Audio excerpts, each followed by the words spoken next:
झारखंड और गुजरात में एनसीपी विधायकों ने क्रॉस वोटिंग की, जबकि हरियाणा और उड़ीसा में कांग्रेस पार्टी के कई विधायकों ने यशवंत सिन्हा को अपना कीमती वोट नहीं दिया। इन विधायकों का कहना है कि उन्होंने वोटिंग के दौरान अपनी अंतरात्मा की आवाज सुनी, यानी गांधी परिवार के आदेश को नहीं माना, बल्कि अपनी अंतरात्मा के आधार पर इन्होंने वोट डाला।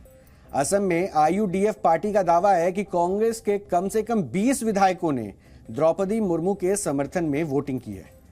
इसी तरह उत्तर प्रदेश में शिवपाल सिंह यादव ने पहले से ही ऐलान कर दिया था कि वो यशवंत सिन्हा को कभी भी अपना समर्थन नहीं करेंगे, जबकि ओडिशा में कांग्रेस के विधायक मोहम्मद मोकिन ने खुद ही ये कहा था कि उन्होंने चुनाव में द्रौपदी मुर्मू का समर्थन किया है क्योंकि वो ओडिशा की बेटी है। इसके अलावा ओडिशा की सत्तारूढ़ पार्टी बीजू जनता दल, आंध्र प्रदेश की वाईएसआरसीपी, मायावती की बीएसपी और कर्नाटक की जेडीएस पार्टी ने पहले ही ऐलान कर दिया था कि वो चुनाव में द्रौपदी मुर्मू का समर्थन करेंगी।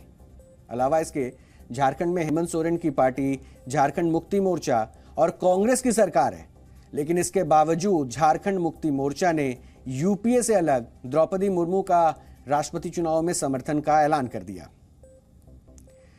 वैसे किस राज्य में कितनी क्रॉस वोटिंग हुई है उसकी टैली भी हमारे पास है, क्योंकि यह जानकारी आपके लिए बहुत दिलचस्प भी है और जरूरी भी है। अरुणाचल प्रदेश में 1 वोट ऐसे थे जहां पे क्रॉस वोटिंग हुई और असम में 22, जबकि बिहार और छत्तीसगढ़ में 6 और गोवा में 4, गुजरात में 10, हरियाणा में 1, हिमाचल प्रदेश में 2, झारखंड में 10, मध्य प्रदेश में 19, महाराष्ट्र में 16 और मेघालय में 7 विधायकों ने क्रॉस वोटिंग की है। यानी इन विधायकों ने पार्टी लाइन से हटकर यशवंत सिन्हा की जगह द्रौपदी मुर्मू को अपना वोट दिया। इसके अलावा लोकसभा और राज्यसभा के 748 सांसदों में से 17 सांसदों ने भी क्रॉस वोटिंग की और द्रौपदी मुर्मू के पक्ष में मतदान किया। कुल मिलाकर कहें तो कांग्रेस पार्टी, ममता बनर्जी और शरद पवार ने बैठकें तो कई की, लेकिन इन बैठकों से कुछ हासिल नहीं हुआ। इससे यह समझ में आता है कि बीजेपी और एनडीए के मुकाबले विपक्ष कितना बिखरा हुआ है। विपक्ष मोदी विरोध की राजनीति तक सिमटा है, जबकि बीजेपी विकासशाली और प्रगतिशील राजनीति करके जनता की नब्ज को भी समझ रही है और विपक्ष पर लगातार 20 नहीं बल्कि 21 साबित हो रही है।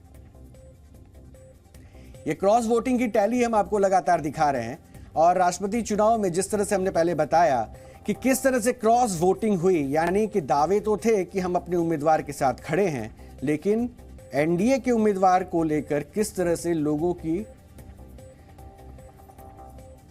उनके तरफ लोगों का रुझान बढ़ गया। असम में देखिए 22 ऐसे हैं जहां क्रॉस वोटिंग हुई, गुजरात में 10 का यह आंकड़ा है, छत्तीसगढ़ में, बिहार में 6 का यह आंकड़ा है और महाराष्ट्र में देखिए 16 है, मध्य प्रदेश में 19, झारखंड में 10। यानी ये क्रॉस वोटिंग, और इस क्रॉस वोटिंग ने यशवंत सिन्हा के राष्ट्रपति बनने की उम्मीदों पर पानी फेरना शुरू कर दिया था और नतीजों में जब ये तब्दील हुआ तो ये अब आपके सामने है कि किस तरह से